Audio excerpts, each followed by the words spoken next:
পরে একটা না সোহেলের সাথে 2 ঘন্টা আমরা একই ঘরে খেলাধুলা করি, আমি অনেক তৃপ্তি পাই, ভালো লাগে।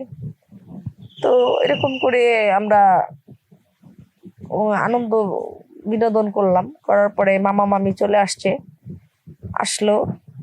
তো আমি মামিকে বললাম যে মামি আবারও কালকে যাব দেখি চাকরির জন্য।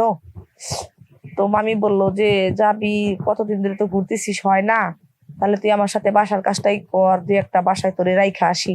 তোর মামাও তো গরিব মানুষ, রিক্সা চালায়, কিভাবে চলবো। তো আমি বললাম কি, আচ্ছা মামি আর কয়েকটা দিন দেখি, দেখার পরে তারপরে যাই। পরে এরকম করে সোহেল আরো কয়েকদিন আসলো। এখন তো আমার তো আর ভালো লাগে না, আমি তৃপ্তি পাইছি সোহেলকে ছাড়া। পরে এরকম সোহেল কি জানি মিন করছে জানি না, পরে দীর্ঘদিন পরে সোহেলের আর খোঁজ পাওয়া যায় না, ওকে ফোন দিলে পাই না, ও যে মেসে থাকে ওইখানে নেই। তা আমি তো পাগল পাগল হয়ে গেছি, সোহেল কোথায় গেল।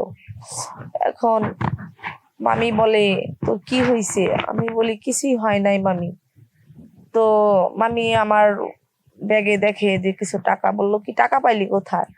আমি বললাম কি মামি, টাকা পাইছি, একজনের বাসায় কটা কাপড় ধুয়ে দিছে, আসতেছি তো আমাকে বললো যে আমার এই কাপড় কটা মা ধুয়ে দিবা, তোমাকে আমি টাকা দেবো। আসসালামু আলাইকুম। আসসালামু আলাইকুম। আমি একটি সত্য ঘটনা নিয়ে আপনাদের মাঝে আসছি, আমার জীবন কাহিনী সংক্ষিপ্ত কিছুটা বলবো। তো যাই হোক, আমার বাবা মা দুজনই অসুস্থ ছিল, অসুস্থ তা অনেকদিনই ছিল। তো অনেক চিকিৎসা করা হয়েছে, তারপর পরপরে আগে আমার বাবা মারা যায়, পরে আমার মা। তো আমি একটাই মেয়ে, আমি কোথায় থাকবো, কি করব।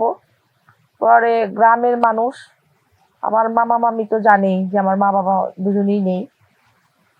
তো আমার মামাকে বললো যে মেয়েটা একা একা কিভাবে থাকবে, তোদের এখানে নিয়ে যা।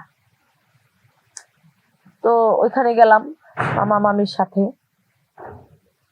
তো আমি একটু জবের জন্য বেরোতাম, মামা মামির ঘাড়ে বসে খাবো, কিছু একটা করি। এক পর্যায়ে আমার একটা বন্ধু হয়, নাম সুহেল।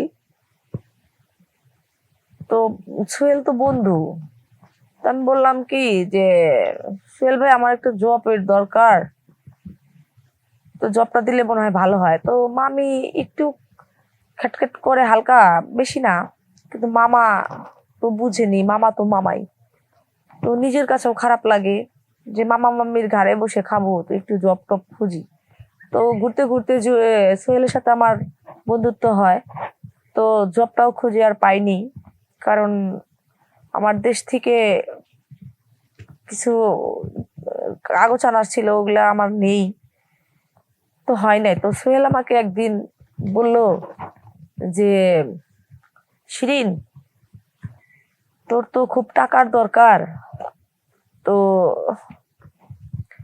কি আর বলবো বন্ধু, তাহলে তুই, আমার একটা বন্ধু আছে নাম আকাশ, ওর সাথে তুই এরকম এরকম কিছু একটা বুঝাইলো আমাকে। তা আমি রাজি হইনি। পরে বললো কি তুই কিছু কিছু টাকাও পাবি, এতে তোরও চলবে, আবার তোর উপকারও হবে। তা আমি টাকার কথাটা শুনে একটু আপসেট হলাম যে হ্যাঁ, আমার তো কিছু জামা কাপড় লাগবে, যদি টাকা দেয় তাহলে তো ভালোই হয়, খারাপ হয় না। তো আমি রাজি হয়ে গেলাম। রাজি হওয়াতে মামা মামি বাসায় নাই, মামি বাসায় কাজ করে, মামা রিক্সা চালায়, বাসায় নাই। আমি রাজি হইলাম, আসতে বললাম, বলার পরে আসলো। আসার পরে ও মামুন মামুন করলো কি, মানে এসে সেদিন আমি বললাম কি এখন তো দেরি হয়ে গেছে, মামা মামি আসার সময় হয়ে গেছে, তুমি আজকে যাও, আর একদিন এসো। পরে গেছে, তারপরে এখন আমার বন্ধু সোহেল বলতেছে যে মামা মামি কোন টাইমে বের হয়। আমি বললাম যে অমুক অমুক টাইমে বের হয়। তো আমার মামার ছেলে মেয়েরাও বড়, তো বিয়ে হয়ে গেছে, তো ওদের নিয়ে কোনো সমস্যা নাই। তো বললো কি তাহলে কালকে আসি, আমাকে আচ্ছা আসো, নিয়ে আসো। পরে আকাশকে নিয়ে আসছে।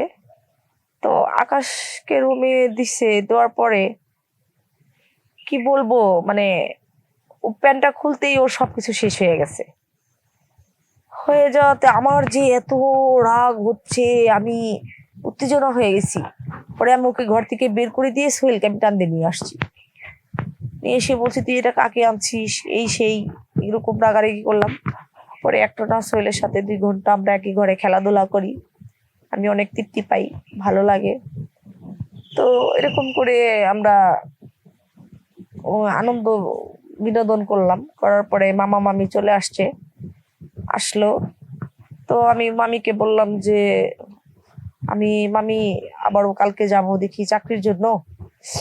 তো মামি বলল যে যাবি, কতদিন ধরে তো ঘুরতেছিস, হয় না, তাহলে তুই আমার সাথে বাসার কাজটাই কর, 2 একটা বাসায় তোরে রাইখা আসি। তোর মামাও তো গরিব মানুষ, রিক্সা চালায়, কিভাবে চলবো। তো আমি বললাম কি, আচ্ছা মামি, আর কয়েকটা দিন দেখি, দেখার পরে তারপরে যাই। পরে এরকম করে সোহেল আরো কয়েকদিন আসলো। এখন তো আমার তো আর ভালো লাগে না, আমি তৃপ্তি পাইছি সোহেলকে ছাড়া। পরে এরকম সোহেল কি জানি মিন করছে জানি না। পরে দীর্ঘদিন পরে সোহেলের আর খোঁজ পাওয়া যায় না, ওকে ফোন দিলে পাই না, ও যে মেসে থাকে ওইখানে নেই। তা আমি তো পাগল পাগল হয়ে গেছি, সোহেল কোথায় গেল। এখন মামি বলে, তোর কি হয়েছে? আমি বলি, কিছুই হয় নাই মামি। তো মামি আমার ব্যাগে দেখে যে কিছু টাকা, বললো কি টাকা পাইলি কোথায়? আমি বললাম কি, মামি টাকা পাইছি, একজনের বাসায় কটা কাপড় ধুয়ে দিছে, আসতেছি তো আমাকে বললো যে আমার এই কাপড় কটা মা ধুয়ে দিবা, তোমাকে আমি টাকা দেবো। আমি কাপড়টি ধুয়ে দিছি, আমাকে এই টাকাগুলা দিছে। তো তাহলে ভালোই হয়েছে, যা তুই 1-2টা জামা কাপড় কিনে নিয়ে আয়, তো তো জামা কাপড় নাই। পরে আমি যাই সেটা একটা 3 পিস কিনছি। আর আমার মামাকে বললাম যে মামা 200 টাকা নাও, কতদিন ধরে আসি, কিছু বাজার করো, 200 টাকা যা হয়। পরে আর কি করব, সোহেলকে আর পেলামই না। আমি কারো কাছে, মামির কাছেও বলতে পারি না, মামার কাছেও না। তখন আমি বাধ্য হয়ে, আমি তো পাগল পাগল, কারণ আমি সোহেলের সাথে যে তৃপ্তিটা পেয়েছি ওটা তো আমি আর কারো কাছে পাবো না। এর জন্য সোহেলের প্রতি আমার টান, আর আমি ওকেই খুঁজি। কিন্তু সোহেলকে আর ঢাকা শহরে পাওয়া যায় না, ও কোথায় গেছে, কি করতেছে, আমি কিছুই জানি না। পরে এক সময় আমার খুবই কষ্ট লাগতেছে সোহেলের জন্য।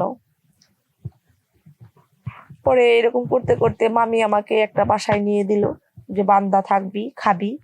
তারা ওখানে বলল যে মেয়ের বিয়ের সময় যা লাগে আমরা দিয়ে দিব, মেয়ে আমাদের এখানেই থাকবে, খাবে, কাজ করবে। তো ওইখানে একটা বাচ্চা ছিল ছোট, আমাকে ওই বাচ্চাটাকেও রাখতে হবে, স্কুলে নিয়ে যেতে হবে। তো আমি বললাম যে হ্যাঁ ঠিক আছে, আমি সব করতে রাজি, কারণ আমার বাবা মা নাই, আমি তো নিরুপায়, আমি কি করবো, আমার এটাই করতে হবে। মামা মামির আর্থিক অবস্থা ভালো না, বাধ্য হয়ে আমি ওইখানেই ছিলাম। আর আমি বলতে চাই এটাই, যে কোনো মেয়ে আমার মতো বোকামি হয়েও না, আমার মতো দুর্বলতার শিকার হয়ে কারো ফাঁদে পা দিও না। তো আমি এটাই বলতে চাই যে আমি ভুল করছি, তোমরা কেউ ভুল করো না।